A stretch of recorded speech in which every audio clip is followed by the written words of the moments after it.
Robert Downey Jr. is one of the biggest stars in Hollywood who is mostly known for his role as Tony Stark in Marvel Studios' Iron Man and Avengers films, which earned him over $400 million.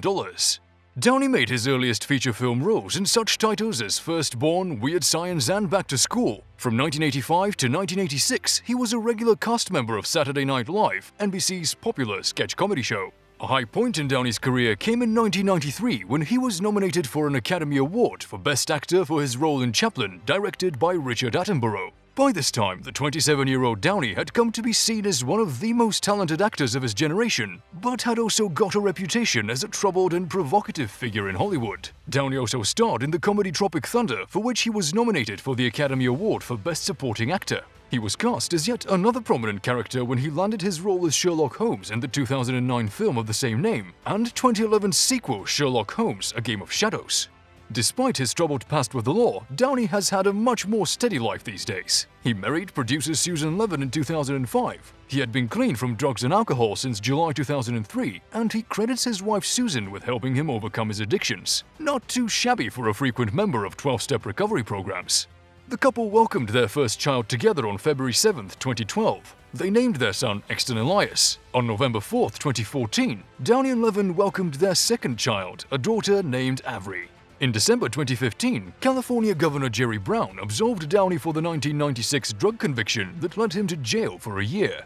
Robert and Susan Downey now live at their 19th-century whimsical windmill house in East Hampton, New York. While this is their main residence, they also possess some remarkable real estate in Malibu. But back to Robert Downey Jr.'s house in Hampton, aka the Windmill. It looks like something straight out of the movies. Filled to the top with colorful decor, artworks, and furnishings, it somehow flawlessly captures Downey's eccentric character. The 19th century Windmill Folly was initially a playhouse that was later changed into a full-fledged home when additions were added. After seeing the estate, the Downey family fell in love with it and bought it in 2016 for $10.5 million. The New York City-based Fox Nahum team was then tasked with a mere 6 weeks to refurbish the 7-bedroom residence before the Downeys moved in. As part of the revamps, the lounge was sunk by a few feet and the fireplace underwent a remodeling. With the help of ceramic artist Peter Lane, the fireplace was given an intricate ceramic front that really ties the room together. Outside the living room is a flamboyant octagonal hallway with stairs that lead up to Mrs. Downey's workplace at the top of the windmill. Oh, and for those who are pondering, the windmill was meant to look like a local windmill. Unfortunately, it was never functional.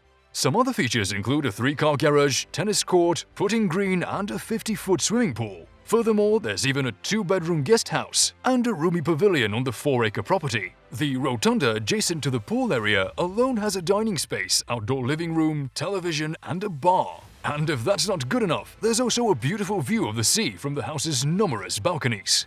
Downey's part-time residence in Malibu was purchased back in 2009 for $13.4 million. The massive 7-plus-acre property contains a primary house as well as an extraordinarily shaped secondary building near the pool side. Sure, it's not Malibu Point where Tony Stark lived, but this place is still pretty incredible. What makes it so special, though, isn't just the unusual construction, it's also the full-time inhabitants. Downey's property, much like his character's home in Dr. Dolittle, is housed to loads of wildlife. That's right, he literally has his own zoo full of alpacas, pigs, sheep, and others. During his time spent at the 3-bedroom, 3,538-square-foot home, Downey often takes pictures with his fuzzy friends.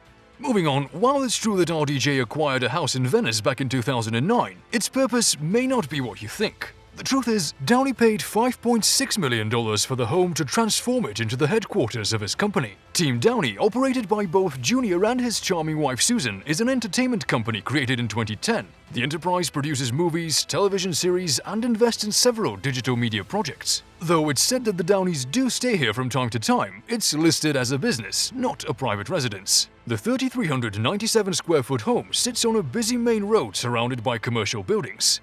Robert Downey Jr. also owns a huge collection of vehicles. From some historic rare finds to some modern beauties, here are his most popular cars. The first one is the 1965 Chevrolet Corvette. Robert doesn't only assemble supercars, but likes to have this kind of gorgeousness inside his garage which people from all age groups can admire. A true car lover would always know the value of such a vintage beauty. This one is made up of fiberglass. Yet it still remains unknown if Robert bought this rare bargain or if it was inherited from his family. Another blast from the past our favorite Avenger has is a 1970 Ford Mustang. Owning this kind of car is an achievement of itself, but as you already know, this is Robert Downey Jr. we're talking about, so this is a custom-made car. He got it personalized from Speed Core and ended up winning Best in Show for its class of restored muscle cars in the Specialty Equipment Market Association show in 2017. Undoubtedly, this car is already exceptional in its stock form, but it gets even better when you alter it just like Robert did. You can easily identify the next car from a sequence in the first Iron Man movie where Downey entered on the screen driving this Audi R8, one of his many R8s. Right after that, this car made it to his garage and he owns this older generation supercar until today. Next one is a unique car specially designed for the movie Iron Man 3. Try and guess where the car went after being used in the movie. Yep, you predicted it right. It is now a part of Robert's ever-increasing collection. You can see the car now has a number plate which reads Stark 33. This is enough to mention who owns the stunning concept car. We already told you that Downey has more of the Audi R8 in his vehicle collection. Here's another one. His beauties have got a 2014 Audi R8 among them. Not a surprising fact, this car too was used in one of the Iron Man films. The registration plate again reads Stark 17, and this baby is mostly powered by electricity. Okay, we promise this is the last Audi R8 we have on our list. Maybe. Robert Downey Jr. owns a showy red convertible Audi R8, and the registration plate again reads the same. Yes, it's Stark 16 this time. Audi R8 is already a flashy supercar, and having it in such a flamboyant color makes it stand out quite a bit. But after all, this is what Robert Downey Jr. is known for, and therefore has got this red-hot beauty inside his collection. Of course, Downey owns a Porsche too.